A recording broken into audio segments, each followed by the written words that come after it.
El Manchester United ya tiene al delantero que estaba buscando y se llama Rasmus Højlund.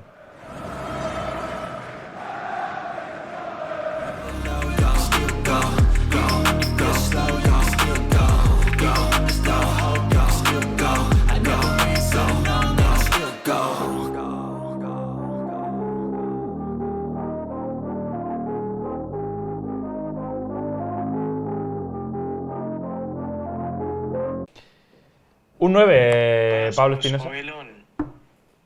¿Cómo? Que quede claro. Rasmus Højlund.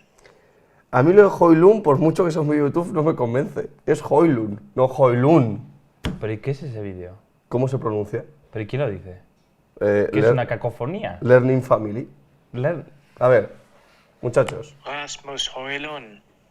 No me gusta. Rasmus Højlund. Rasmus Højlund. Lo de Rasmus está clarísimo, a ver si tiene otra entonación. Rasmus Højlund. Estoy incomodísimo. ¿Otro? Rasmus Højlund. Rasmus Højlund. Rasmus Højlund. Lo dejamos ahí. Firmamos. A partir de ahora, Consenso. Rasmus Højlund. Y ya está. El Rasmus también le podemos llamar para los amigos. Delantero pero danés, el espigado delantero rubio. El espárrago de Dinamarca. Claro. Buen espárrago ahí en Dinamarca, Sí. Yo he dicho dos. La montaña danesa, me gusta. la montaña escandinava, ¿no? Sí. El otro Haaland, que no el Haaland barato, porque ahora explicará Juan. O sea, el otro Haaland sí, el barato.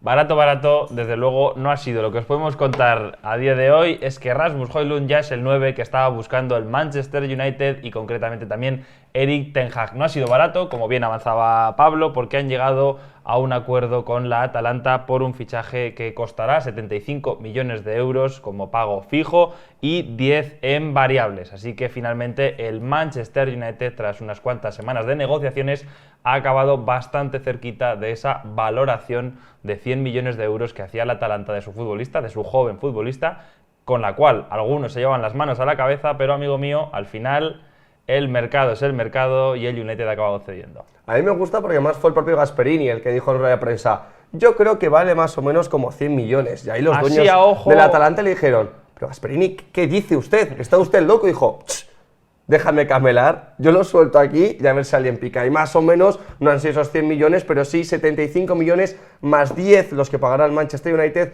por un delantero que en principio va a estar 5 años mínimo, son 5 años de contrato que ha firmado, más uno que es variable, así que puede ser un año opcional y un total de 6 años del delantero danés en Old Trafford. Hay que decir que esto es importante, sobre todo ahora que el fair play financiero está tan en boga y en boca de todo el mundo. El hecho de que sea un contrato a 5 años, ya lo habéis aprendido con Todd Boehly, que firmaba contratos como prácticamente vitalicios a los futbolistas, contratos de 10 años.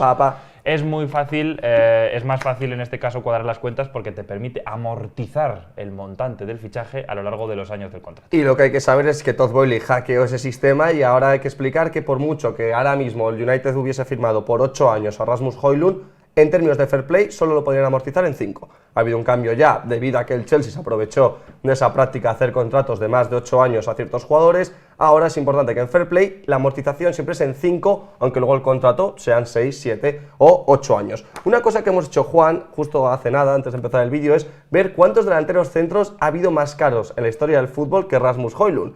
Y verdaderamente, delanteros centro, hay que hacer aquí un pequeño disclaimer, y es que no contamos ni a Griezmann, ni a Mbappé, ni a Cristiano Ronaldo, porque como tal no son delanteros centros, solo hay 2 9s que hayan costado más que Højlund en la historia del fútbol. El fichaje de Lukaku al Manchester United por 84 millones de euros, el fichaje del Pipita Higuaín a la Juve por 90 millones de euros, y el fichaje de, otra vez, Lukaku del Inter de Milán a el Chelsea. Así que solo Lukaku y el Pipita Higuaín son delanteros más caros que Rasmus Højlund. Luego comentaremos por qué el Manchester United está desembolsando tanto dinero en un futbolista tremendamente joven que todavía no ha tenido unas cifras espectaculares o despampanantes en el fútbol europeo. Sí ha tenido una muy interesante temporada pasada, pero están pagando sobre todo ese dinero por la proyección, por el potencial que se le asocia a este delantero que tanto quería Ten Hag y que finalmente ya milita en el conjunto Red Devil. Vamos a comentar además que este no es el único fichaje de este verano. Ya van 2 veranos de refuerzos importantes por los cuales está desembolsando mucho dinero el Manchester United. Este verano ya habían fichado a Mason Mount, Andre Onana y Johnny Evans, así que es el 4.º refuerzo de la temporada para montar un equipo que le convenza un poco a Ten Hag para intentar, desde luego, que es la obligación del Manchester United, pelearlo todo. Efectivamente, y después de esta pequeña introducción, ya sabéis el precio, cuántos fichajes ha hecho el Manchester United esta temporada. De momento vamos a intentar responder la pregunta que quizás muchos os estáis haciendo, porque no se trata de un jugador tan conocido como otros, y es básicamente, Juan, ¿quién es Rasmus Højlund? Porque para el que no lo sepa, es un delantero danés de 20 años que mide 1,91. Pasó por varias canteras de Dinamarca antes de llegar al Copenhague, que fue en el equipo en el que empezó a destacar. Pero en enero de 2022, hace nada, hace un año y medio, del Copenhague pasó al Sturm, que era el equipo con el que estamos viendo en esa foto. Ese fichaje que pagó el equipo austriaco fueron 2 millones por un jugador que un año y medio después ya ha costado, Juan, 75 millones fijos. Sí, solo 6 meses y 9 goles después llegó la Atalanta para llevárselo a Italia por 17 millones de euros. Fijaros que en apenas media temporada en la liga austriaca tiene buenas sensaciones, aparece el Atalanta que detecta su talento y paga prácticamente por 10 lo que había pagado el club austriaco. Un futbolista que, como vemos, está moviendo ya muchas cantidades de dinero y mucha expectación desde prácticamente sus inicios. Esta ha sido la pasada, su primera campaña completa en la élite del fútbol europeo, en la Atalanta de Gasperini, en la cual ha tenido, como decimos, una campaña completa que le ha valido para marcar 6 goles en 6... No, le ha valido para debutar con la selección absoluta danesa, que también es un paso importante. Ya no solo es un jugador que está en Serie A, sino que ya ha llegado a jugar con la selección absoluta danesa con 6 goles en 6 partidos, además llamando la atención a todo el mundo en un partido que muchos recordaréis, que fue el partido contra Finlandia, en el que terminó con un hat-trick este pasado marzo, que fue el día en el que dijeron, ojo, con el delantero del Atalanta, que acaba de meterle 3 a Finlandia y aún tiene 19 años. E insistimos, solo lleva una temporada y media jugando en el fútbol profesional de élite como jugador de primer equipo. Media en Austria, una en Italia, lo cual le ha valido para cosechar un total de 0 goles en Dinamarca, en esa primera media temporada que tuvo antes de su paso por Austria. Luego marcó 9 en Austria en media temporada y 9, ahora sí digo el dato bien, en Italia. 9 goles marcó la campaña pasada en Italia. Por lo tanto, apenas 18 goles en el fútbol profesional. ¡Pum! Le han, o sea, el ratio de millón por gol es absolutamente loco. Hombre, si coges los 85, le sumas los 17 que pagó la Atalanta, vamos a cerrarlo en 100, son 18 goles entre Italia y Austria, 100 millones de euros entre sus traspasos. Pero aquí hay una comparación, Juan, con la que vamos a intentar entender por qué el United, luego entraremos más en detalle respecto a la propia sentido del fichaje por el United, de por qué Rasmus Højlund vale tanto dinero de repente, y es que el jugador al que le comparan no es otro que Erling Haaland. Hay cosas que son evidentes, los dos son zurdos, los dos miden más de 1,90, los dos son escandinavos, los dos son rubios, así que la comparación física pues es evidente, pero también lo es un poco el estilo de juego, porque los dos son jugadores muy potentes, muy veloces a pesar de medir más de 1,90 y que además tienen, con Haaland está más que contrastado, mucho hambre de gol. Sí, además hay que decir que pequeñas curiosidades también coinciden, como es el caso de que tengan aptitudes físicas para otros deportes. Ya sabéis que Haaland tenía especial facilidad para el atletismo en sus etapas más tempranas. En este caso, en el caso de Højlund, era facilidad para la natación y además también tiene una tremenda velocidad, lo cual lo atestigua el hecho de que, según Gasperini, puede hacer los 100 metros lisos en menos de 11 segundos. Esto está siendo una especie de tema constante esta semana en la media inglesa. Estamos hablando mucho de cuánto es una buena cifra en los 100 metros lisos. Estaba el debate en la media inglesa de que entre 11 y 14 lo puede hacer una persona que esté en forma. Claro, no nosotros, pero, muchachos, próximamente, no sé cuándo, no lo hemos hablado, se está decidiendo ahora mismo en esta mesa, vídeo para miembros, 100 metros lisos, ¿quién es el más rápido de la media inglesa? Jordi dice que él. Ah, Jesús. Jordi. Dice, no, yo. Yo diría Jordi o Jesús y ojito con González. Nah. No, González no. La salida mala salida. Mala salida de González. Mala salida de González, salida nula, no compite, no marca tiempo. El que sí que lo hubiese marcado es Højlund, que Según Gasperini, correría esos 100 metros lisos en 11 segundos, así que sí que vemos que tiene bastantes cosas parecidas Højlund con el delantero de moda ahora mismo del mundo del fútbol, que es Erling Haaland. Sí, yo creo que resumiendo un poco es el prototipo de delantero moderno, que es muy alto, con una capacidad física tremenda, cosas que hasta el momento eran prácticamente inauditas, Claro, porque antes juntas. futbolistas de 1,90, igual que sucede en el baloncesto, que vemos casos de jugadores de 2,20 que la botan y tiran de 3, ahora también está sucediendo que por un poco la evolución de los deportes, pues en el caso del fútbol hay futbolistas con 1,90 que tienen muy buen pie, muy buena capacidad de pisar el balón, de asociarse, capacidades físicas increíbles, porque claro, moverse tan rápido midiendo 1,90 es muy difícil. Es muy difícil, así que desde luego es un delantero que se asemeja a Haaland en cuanto a ese perfil o ese prototipo de delantero moderno muy físico y con unas capacidades prácticamente inauditas, pero evidentemente esa comparación la tendremos que coger con muchas pinzas, por lo menos en sus inicios. Lo que es evidente, Juan, es que Højlund es un delantero muy interesante, con mucho potencial, y es que el Manchester United, muchachos, necesitaba un 9. Sea Højlund, sea, Weghorst no, pero cualquiera casi le valía para superar y mejorar lo que hicieron los delanteros del Manchester United el año pasado. Y es que la temporada pasada el Manchester United fue el 8º equipo en goles a favor, solo con 58, lo cual sorprende porque en clasificación fueron los terceros. O sea, consigues clasificarte a Champions, que solo te superen 2 equipos en puntuación, a pesar de que te superan un total de 7 en goles marcados. Además, fue el segundo equipo con mayor diferencia entre los expected goals y los goles que terminó marcando el Manchester United, con 13,90, solo por detrás del Everton, que la diferencia en su caso fue de 14,65. Esto, para explicarlo más sencillo, básicamente el United fue el segundo equipo que más diferencia tuvo entre los goles que debería haber marcado y los que terminó marcando. Sí, o sea, que debería haber marcado en una situación normal, por lo menos a nivel estadístico y de la predicción que hacen los expected goals, 14 goles, aproximadamente 14 goles más de los que marcaron, lo cual no habla demasiado barbaridad. bien de los 9 que tenía en plantilla, si es que tenía alguno, que ese es un debate que podríamos incluso tener. Además, el United fue el segundo con... bueno, eso ya lo habíamos comentado, Claro. perdón, pero como decimos, el United pues no tenía demasiados buenos integrantes en ataque. Tenemos que mencionar, evidentemente, a este hombre de la imagen, Anthony Martial, que apenas marcó 6 goles y estuvo mucho tiempo lesionado. Martial que... ya sabéis, con ese flamante fichaje que llegó hace ya muchas temporadas, muchísimas. 2014, te diría de memoria.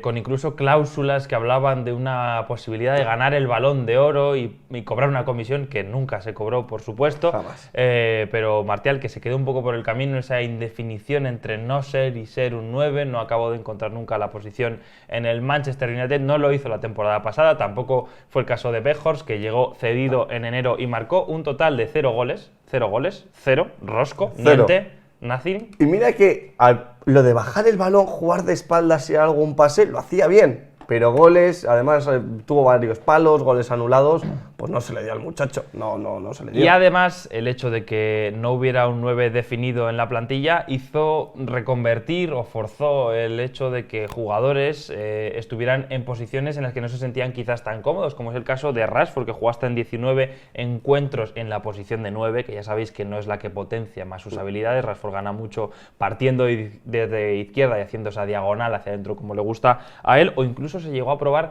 a Jadon Sancho, que es un futbolista al que no teníamos acostumbrado ver en esa posición de 9. Claro, eso esta pretemporada Ten Hag viendo que Martial no, que el Josjani sí que está en la plantilla y que Rashford, cada vez que lo pones de 9, pierdes uno de los mejores extremos del mundo, pues intenta probar a Sancho. Lo dejará de probar ahora que por fin tiene a Rasmus Højlund, que si hay un adjetivo que se le podría poner o una palabra a la que se podría unir, es la de potencial. Es uno de los delanteros con más potencial de Europa, porque sí que es verdad que en su primera temporada en la élite, Rasmus Højlund solo ha marcado 9 goles y ha dado 2 asistencias. Hay que tener en cuenta que lo ha hecho en 1834 minutos y solo con 20 titularidades. Sí que es verdad, solo son 9 goles, es poquito, pero ha sido absolutamente clave para que el Atalanta vuelva a jugar Europa League esta temporada. Su entrenador, que ya lo hemos mencionado bastante porque es una persona que en rueda de prensa pues le gusta dar declaraciones llamativas, dijo a Sky: es uno de los mejores, si no el mejor delantero joven de Europa. Ese es el cartel que le colocan en su equipo, ya ex equipo italiano. Sí, como decíamos, va a surgir mucho esta comparación constante con Haaland por sus orígenes, por su parecido en lo físico y un poco en el perfil, incluso el nombre y por el perfil de delantero que representan, pero no obstante, pues hay que también puntualizar las diferencias entre los dos. Evidentemente no va a tener la capacidad goleadora de Haaland, o es algo que no le hemos visto, pero por ejemplo como contrapunto sí se le puede percibir una mayor capacidad asociativa, el hecho de no ser un 9 tan referencia, sino también tener la capacidad de asociarse con sus compañeros, algo especialmente interesante estando rodeado de futbolistas talentosos, como es el caso de Bruno Fernández, de Mason Mount, del propio Rashford, de Antony, así que creo que es una opción interesante para además el fútbol que suele practicar Ten Hag, que creo que es un delantero que precisamente por eso era una petición tan expresa, porque era algo que le encajaba especialmente en su forma de entender el fútbol a Ten Hag. Y estas sinergias de las que está hablando Juan se ven claramente en los percentiles, ya sabéis, esta estadística que recogemos siempre de FBref, de Rasmus Højlund, pues son percentiles que lo que destaca es pues que es 99 en pases progresivos, 93 en conducciones al área de penalti, 93 en toques en el área de penalti o 83 en regates. Sí, perdona que te corrija, pero has dicho 99 en pases progresivos recibidos. Es decir, claro, no recibidos. En que él los haga, sino que él recibe pases progresivos. Es decir, normalmente recibe pases que buscan el espacio y que buscan progresar hacia la portería rival. Por lo tanto, justo con esa estadística que estás comentando y que vemos al final de la imagen, es el percentil 99 es que estás en el 1% mejor de los delanteros que se han comparado solo con las 5 grandes ligas, así que Højlund está en la absoluta élite en lo que viene siendo recibir pases que suelen ganar líneas. Y el Manchester United, Juan, tiene a Bruno Fernández, tiene a Eriksen y tiene a Mason Mount, en jugadores que van a trazar muchos esos pases a los desmarques de Højlund y que en principio ahí el encaje es perfecto. Sí, y aquí tenemos otro gráfico y otra estadística súper interesante que viene un poco a explicarnos y a ayudarnos a entender por qué el Manchester United necesitaba tan desesperadamente un 9 en su planteamiento. Y vamos a ver un gráfico en el que veremos cómo las zonas de influencia dentro del campo, el Manchester United, ahí lo tenéis a la izquierda. Vamos a intentar explicarlo todo esto de manera súper sencilla. En la izquierda tenemos en azul las zonas que el Manchester United, en base a los datos de la temporada pasada, más domina. En azul, no os dejéis engañar por el rojo, que precisamente el rojo representa las zonas que domina el equipo rival. Por lo tanto, lo que vemos claramente en la imagen de la izquierda es que el Manchester United fue un equipo muy dominante en todo el campo, a excepción del área contraria. Y aquí te cedo la palabra a Pablo para que tú expliques dónde es precisamente el lugar que tiene más incidencia este delantero que acaban de fichar. Aquí muchos ya habrán mentalmente encajado los dos mapas y verán que justamente marcado con ese 11%, la zona más rojita, más rosita en el mapa de toques de Højlund en la temporada 22-23,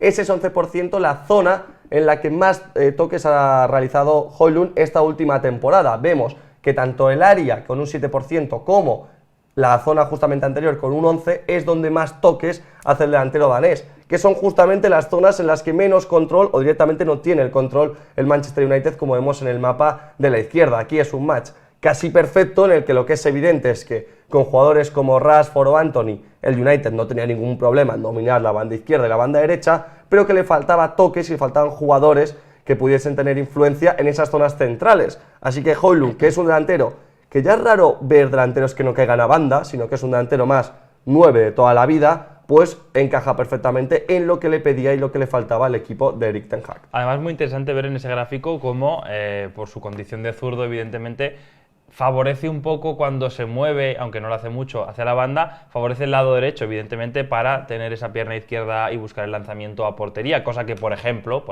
en una posibilidad teórica, ya veremos luego cuando planteemos cuál sería el hipotético 11 del United, podría abrir la puerta para una incorporación de un Mason Mount o de un Bruno Fernández en segunda línea, en ese espacio entre central y lateral. Así que, desde luego, el resumen de todo esto es que Højlund viene a ayudar al United a conquistar el área rival, que era prácticamente la única zona que se le escapaba en el dominio de los partidos la temporada pasada. Y ahora hay que responder quizás a la pregunta más difícil, pero que verdaderamente si vamos a las necesidades del United y a cómo está funcionando la estructura del mercado en estos últimos años, sí que creo que podemos hallar una respuesta. Y es, Juan, ¿por qué el United paga tanto por un delantero que muy bien hace perfecto el fit?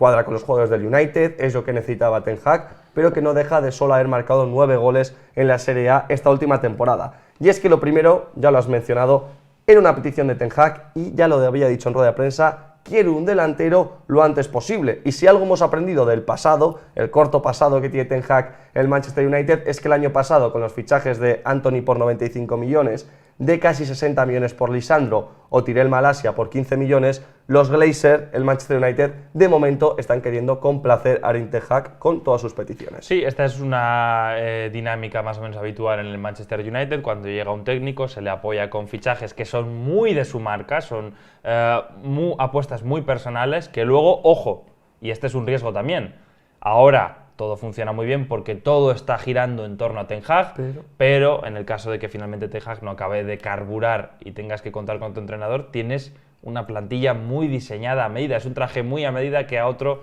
no le puede ajustar, no le puede venir, como ya hemos visto con los casos de Van Gaal, de Mourinho, claro, de infinidad de entrenadores en el Manchester Football United. Heritage, que decía Mourinho. Claro, no, totalmente, y al final yo creo que esto es una herencia precisamente que viene de los tiempos de Ferguson, en los que Ferguson controlaba absolutamente todo y el United todavía no ha conseguido establecer un modelo deportivo que no dependa tanto del entrenador. Pero dicho lo cual, es un plan que para precisamente esta estrategia con Ten Hag tiene todo el sentido del mundo. Es desde luego un fichaje caro, Pablo, que además tiene mucho que ver con cómo está el mercado, porque claro, está siendo difícil. Por ejemplo, vemos en esta pretemporada a equipos como el Real Madrid probando a Jude Bellingham de 9 porque está muy complicado encontrar jugadores en esta posición en el mercado actual. Si tienes una necesidad, es una petición de tu entrenador y encima hay escasez de producto, en este caso delantero, pues ahí tienes que vas a tener que pagar mucho dinero por él. Hay muchos equipos que están buscando 9 este verano, son los casos del Chelsea, el propio United o el Tottenham, que tendrá que buscarlo si finalmente se va Harry Kane, ahí es nada. Y es que además la segunda opción, que por ejemplo informaba de Athletic, que tenía el Manchester United, era Kolo Muani, que el Eintracht de Frankfurt te pide 100 millones de euros por él, así que verdaderamente estás cogiendo la opción más barata. El Chelsea, por poner otro ejemplo de equipos que ha fichado 9, ha acabado fichando a Nico Jackson, que es un jugador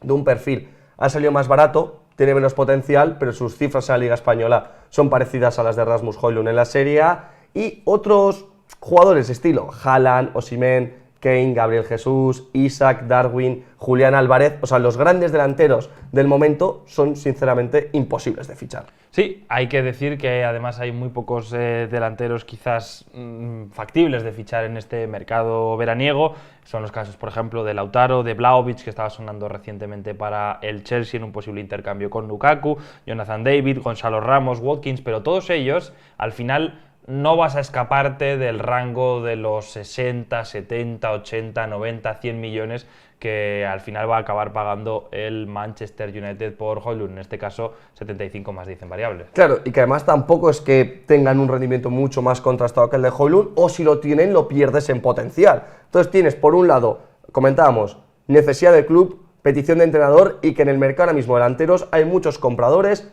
muchos delanteros que son inaccesibles y no tantos que se diferencien de Højlund de los que verdaderamente puedas acabar fichando. Así que antes de entrar incluso en una capa más de complejidad que ahora explicará Juan, que es el tema del fair play financiero, el United está un poco cogido de pies y manos respecto al fichaje de un delantero que realmente funcionase en el equipo. Sí, es una posición que ahora mismo pues simplemente hay, como tú decías, hay escasez, era un contexto complicado porque el Atalanta sabe de tu contexto y que lo necesitas, que lo ha pedido tu entrenador, que no hay una opción B, entonces te puede apretar un poco más las clavijas, como ha sido el caso. ¿Está sobrepagando el Manchester United a Højlund? Yo creo que indudablemente, es decir, Højlund a día de hoy no vale ese dinero. Que lo hacen de manera consciente y haciendo una apuesta por un futbolista en el cual ponen mucha fe, porque la tiene así su entrenador, y es una apuesta que puede salir tremendamente bien, y dentro de unos años hablaremos de 85 fueron hasta pocos. Fue muy poco. O puede ser un nuevo Anthony Martial. Es el riesgo implícito con apostar tanto dinero por alguien tan joven. Y tenemos que hablar, como tú bien decías, Pablo, de dinero y del fair play financiero, porque el Manchester United, aunque no suele salir un poco rápido a la mente cuando pensamos en equipos que están gastando cantidades ingentes de dinero, siempre están los Red Devils en cuanto a los equipos que mayor gasto neto en fichajes tienen cada uno de los veranos y de los mercados de fichajes. Recordamos, por cierto, que además gasto neto significa el dinero que has gastado en fichajes para incorporaciones de tu equipo, menos el dinero que has ingresado por las ventas de futbolistas que tenías en plantilla. Por lo tanto, si tienes un saldo, en este caso, positivo en cuanto a gasto neto, quiere decir que has gastado más de lo que has ingresado, que es el margen en el que siempre se mueve el Manchester United. Y en las últimas 3 temporadas, hay que decir, Pablo, que nadie, absolutamente nadie en el mundo ha gastado más, por lo menos en cómputo neto, que el Manchester United. Desde la 21-22, que parece que está aquí ya, pero que no, que han pasado 3 años desde ese verano de 2021, el Manchester United ha tenido un gasto neto, abrid las orejas, de 517 millones de euros. Muchísimas ventas y sobre todo, o sea, muchísimas compras y sobre todo muy pocas ventas. En ese periodo de tiempo, como decía Juan, no ha habido ningún equipo en el mundo que haya gastado más que ellos. Solo está el Arsenal, que 1 millón arriba, 1 millón abajo, está al mismo nivel que el Manchester United. Por ponerlo en contexto, esos 517 millones de gasto neto son 100 más que el Chelsea, y aquí ya estamos contando el Chelsea de Boehly, ¿eh? Estamos contando 2 veranos de Todd Boehly. Pues el Manchester United ha gastado 100 millones más que el Chelsea en estos últimos 3 años y está por encima de los 200 millones, o sea, más de 200 millones por encima de Tottenham y PSG. O sea, hay que tener en cuenta que está muy por encima y que ha hecho una gran inversión, sobre todo que no ha sido respaldada con ventas, que yo creo lo que compensa en este caso las cuentas del Chelsea, y que el United no podía hacer ningún fichaje que se fuese a los 130, 140 millones de libras que podían ser Víctor Osimhen o Harry Kane. Claro, aquí lo que hay que decir, y es simple y llano de entender, el City y el Chelsea suelen venir a la mente más como equipos gastadores, equipos que invierten mucho más en el mercado de fichajes. Pero hay que decir que mucha de esa inversión la consiguen equilibrar con luego ventas de jugadores que no cuentan para el primer equipo, jugadores del filial, ventas como por ejemplo ha hecho este verano el Chelsea con Pulisic, que consiguen un poco cuadrar las cuentas, tanto en el caso del City como en el caso del Chelsea. En el caso del United suelen fichar muy caro, pero luego lo compensan muy mal con ventas más bien reguleras. Sí. Además, es un equipo que deja escapar a mucha gente libre. Muchos futbolistas acaban contrato y se marchan a cambio de nada, que es un drama a nivel económico para el club. Así que hay que decir que el Manchester United está apretando las clavijas y que ya UEFA le avisó con una multa hace unas semanas. Así que va a estar al límite, va a tener que haber salidas por esta incorporación de Højlund, o por lo menos van a tener que intentar cuadrar las cuentas en los próximos ejercicios. Y decimos un club gastador donde los haya, ¿eh? Claro, aquí es donde entran los nombres de McTominay, Maguire, veremos si Martial, pero tiene que salir alguien del Manchester United porque si no, esos 517 millones, que no cogemos los últimos 3 años de casualidad, sino porque es el periodo de tiempo que coge la Premier League para hacer su fair play, pues lo van a tener muy complicado y muy ajustado. Explicado por qué pagan tanto y por qué el Manchester United no podía decir, bueno, ya que paga 75 por paga 150 por Osimhen. Ahora hay que hablar, Juan, de lo futbolístico. Volvemos al campo y volvemos a ver cuál va a ser el 11 del United esta temporada, porque hablamos de Onana, hablamos de Mason Mount, hablamos de Højlund, también hablamos de Johnny Evans, que no entrará en los 11.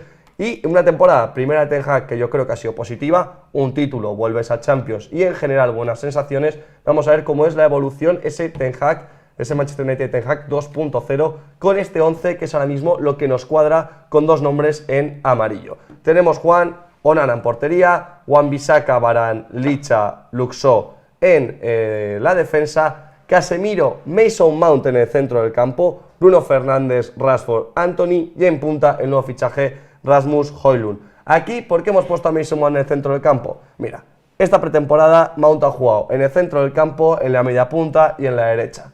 Así que tenemos un poco la picha hecha un lío, pero no sabemos si va a ser el sustituto de Eriksen en ese doble pivote o si Ten Hag va a optar por jugar con Casemiro, Eriksen, Bruno Fernández en media punta y Mason Mount a la derecha. Pero en principio este es el 11 que se nos quedaría a nosotros con el fichaje de Højlund.